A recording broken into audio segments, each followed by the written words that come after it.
Eu nunca fui de guardar rancor. Minha mãe sempre me dizia que o rancor é um veneno que você bebe esperando que o outro morra. Por anos, levei isso como um mantra. Mas como dizem, há um limite para tudo, e o meu foi testado de uma forma que eu jamais imaginei. Meu nome é Alexandre, e está aí a história de como aprendi que às vezes, um pouco de veneno é necessário. Tudo começou com a minha startup, a Ecovida Sustentável. Era meu bebê, fruto de anos de trabalho árduo, noites sem dormir e cada centavo que eu podia poupar. Nosso objetivo era simples, mas ambicioso: desenvolver soluções inovadoras para a reciclagem de lixo eletrônico, transformando-o em matéria-prima reutilizável de alta qualidade. Tínhamos uma equipe pequena, mas apaixonada, e a paixão era contagiante.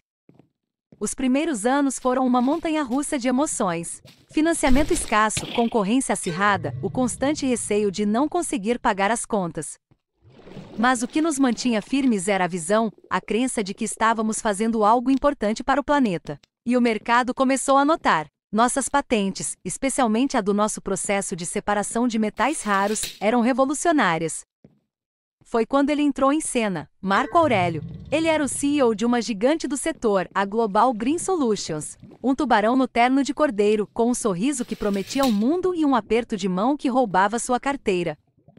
A princípio, ele se apresentou como um mentor, um investidor em potencial interessado em impulsionar a inovação e a sustentabilidade. Eu, ingênuo que era, caí como um patinho.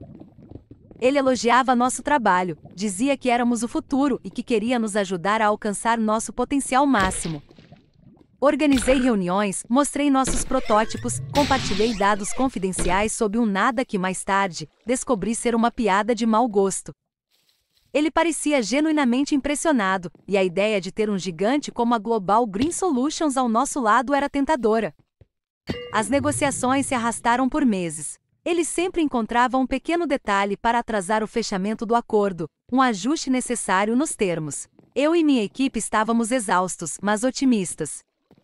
Acreditávamos que o investimento viria e que finalmente teríamos os recursos para escalar nossa operação. O que não sabíamos é que, por trás daquele sorriso gentil, Marco estava executando um plano meticuloso para nos destruir. Um dia, recebi uma ligação que mudou tudo. Era de um antigo professor meu, que trabalhava como consultor para a Global Green Solutions. Ele soava perturbado, quase sussurrando ao telefone. Disse que havia algo importante que eu precisava saber, algo sobre um projeto paralelo, que a empresa estava desenvolvendo. Não demorou muito para que a verdade viesse à tona, e foi um golpe no estômago. A Global Green Solutions não queria nos investir, eles queriam nos destruir.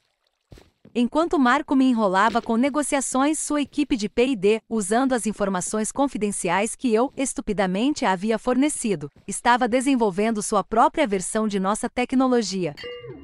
Eles haviam copiado nossos processos, adaptado nossas patentes e estavam se preparando para lançar um produto idêntico ao nosso, mas com o respaldo de uma empresa multinacional e um capital ilimitado. Minha professora, uma mulher íntegra, havia descoberto o plano e, chocada, decidiu me alertar. Ela não queria ser cúmplice de algo tão desonesto. A notícia me atingiu como um raio. O sorriso de Marco, antes tão acolhedor, agora parecia um esgar cruel. A confiança que eu depositei nele se transformou em cinzas. Minha startup, o trabalho de uma vida, estava à beira do abismo. Não tínhamos recursos para competir com eles, nem para iniciar uma batalha judicial prolongada. O mercado era impiedoso. Uma vez que eles lançassem seu produto, a Ecovida Sustentável se tornaria obsoleta da noite para o dia. Nossos investidores potenciais recuariam, nossos clientes duvidariam de nossa originalidade. O nome da nossa empresa, que antes era sinônimo de inovação, seria manchado. Eu estava à beira do desespero. Olhei para minha equipe, para os rostos cansados, mas cheios de esperança, e senti um nó na garganta. Como eu poderia dizer a eles que tudo o que construímos estava prestes a desmoronar? A raiva começou a borbulhar dentro de mim, uma raiva fria e calculada, diferente de tudo o que eu já havia sentido. Não era o desespero de um homem derrotado, mas a fúria de alguém que havia sido traído de forma tão vil. Passei semanas imerso em pensamentos, revirando cada pedaço de informação que tinha sobre Marco e a Global Green Solutions.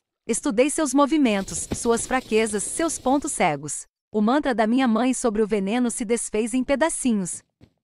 Eu queria justiça, e percebi que neste jogo, a justiça nem sempre vinha de tribunais ou leis. Às vezes, ela precisava ser construída, peça por peça, com a mesma meticulosidade que Marco usou para nos enganar.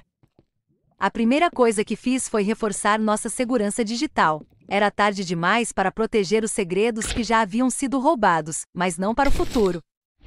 Contratei um especialista em cibersegurança, um hacker ético com quem eu havia trabalhado em um projeto anterior. Ele me ajudou a identificar as vulnerabilidades em nossos sistemas e a fortalecer nossas defesas.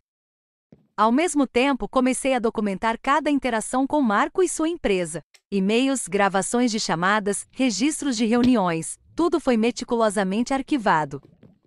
Eu precisava de provas, não para um tribunal, mas para mim mesmo, para alimentar a chama da minha determinação.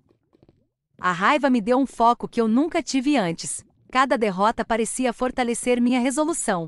Eu me recusava a ser uma vítima. Eu me recusava a deixar que o trabalho de tantos anos fosse roubado sem uma luta. A vingança não era mais uma palavra, mas um plano, uma série de passos calculados para desmantelar a máquina que Marco havia construído para nos esmagar.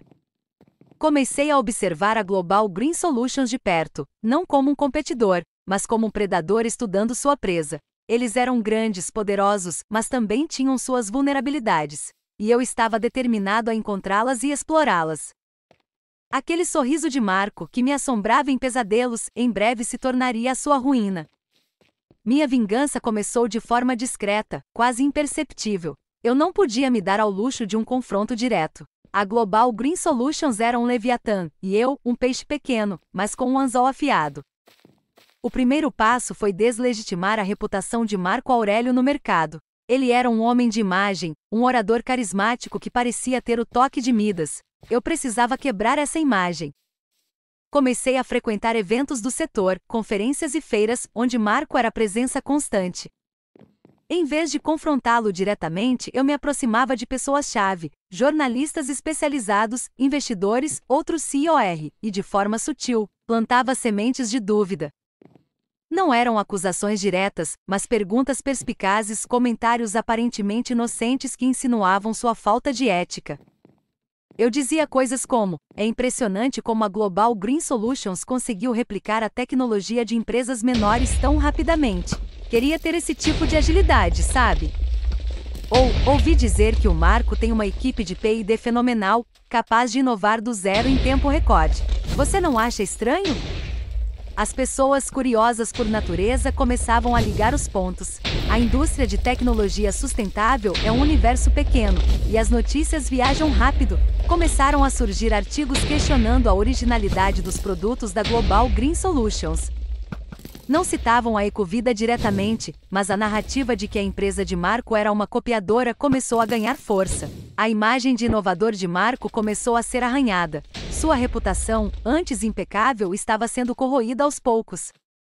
Enquanto isso, meu especialista em cibersegurança, que chamarei de Fantasma, estava trabalhando em um plano mais agressivo. Ele tinha acesso a informações privilegiadas sobre a Global Green Solutions, obtidas através de fontes na Dark Web e de uma rede de contatos que ele cultivava há anos. Descobrimos que a empresa de Marco, apesar de seu discurso verde, tinha um histórico de práticas ambientais questionáveis em algumas de suas subsidiárias em países em desenvolvimento. Descarte inadequado de resíduos, uso de materiais não sustentáveis em sua cadeia de suprimentos, e até mesmo um ou outro caso de suborno para burlar regulamentações locais. Eram segredos bem guardados, enterrados sob camadas de relações públicas e auditorias falsas. O Fantasma conseguiu acesso a alguns desses documentos incriminadores. Não o suficiente para uma ação judicial, mas o bastante para gerar um escândalo. Minha ideia era vazar essas informações de forma anônima para veículos de imprensa independentes e grupos de ativistas ambientais com forte presença nas redes sociais. A timing era crucial. Eu precisava que as notícias explodissem pouco antes do lançamento oficial do novo produto da Global Green Solutions, o clone da nossa tecnologia. Preparei uma carta anônima detalhando as acusações, anexando os documentos que o Fantasma havia obtido. Enviei para diversos jornalistas investigativos e ONGs ambientais renomadas.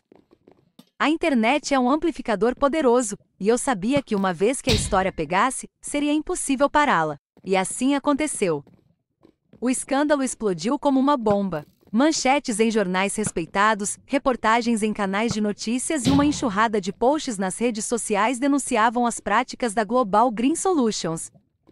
A empresa que se vendia como um bastião da sustentabilidade foi exposta como uma hipócrita. O público, cada vez mais consciente das questões ambientais, reagiu com indignação. As ações da empresa despencaram. Investidores começaram a retirar seu apoio. Marco Aurélio, antes tão confiante, estava em pânico. Ele tentou negar as acusações, chamando-as de campanha difamatória, mas as provas eram esmagadoras. As imagens de aterros ilegais e as documentações sobre descarte irregular falavam por si. Para piorar, a concorrência, que antes o temia, aproveitou o momento de fraqueza para atacar. Empresas menores que a Global Green Solutions havia tentado esmagar no passado, agora exigiam transparência e investigações. O lançamento do produto inovador da Global Green Solutions, que deveria ser o golpe final na ecovida sustentável, foi um fiasco. Em vez de celebrar uma nova era de sucesso, Marco teve que lidar com um tsunami de críticas e uma desconfiança generalizada. O mercado não estava interessado em um produto verde de uma empresa que operava na sombra. As vendas foram pífias, e o investimento maciço em P&D para copiar nossa tecnologia se tornou um poço sem fundo. A queda de Marco não foi instantânea, mas foi implacável. Sem o apoio dos investidores e com a reputação em frangalhos, a Global Green Solutions entrou em uma crise profunda. Eu assisti de longe, sem nenhuma alegria triunfante, mas com uma sensação de justiça. Não era sobre vingança no sentido mesquinho da palavra, mas sobre restaurar a integridade. A Ecovida Sustentável, por outro lado, conseguiu sobreviver à tempestade. A publicidade negativa em torno da Global Green Solutions, ironicamente, chamou a atenção para empresas menores e verdadeiramente sustentáveis como a nossa. Nossos projetos, antes ignorados, começaram a receber a atenção que mereciam. Novos investidores apareceram, atraídos pela nossa resiliência e pela originalidade de nossas patentes. Apesar de tudo, aprendi uma lição valiosa. O mundo dos negócios é uma selva, e nem sempre a honestidade e o trabalho árduo são suficientes. Às vezes, é preciso ser estratégico, prever os golpes e estar preparado para lutar com as próprias armas.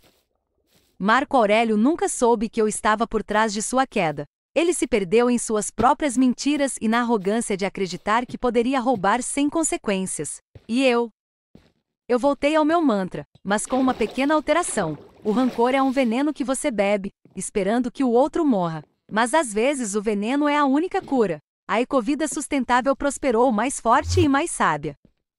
E Marco Aurélio, o tubarão, acabou se afogando em seu próprio mar de lama.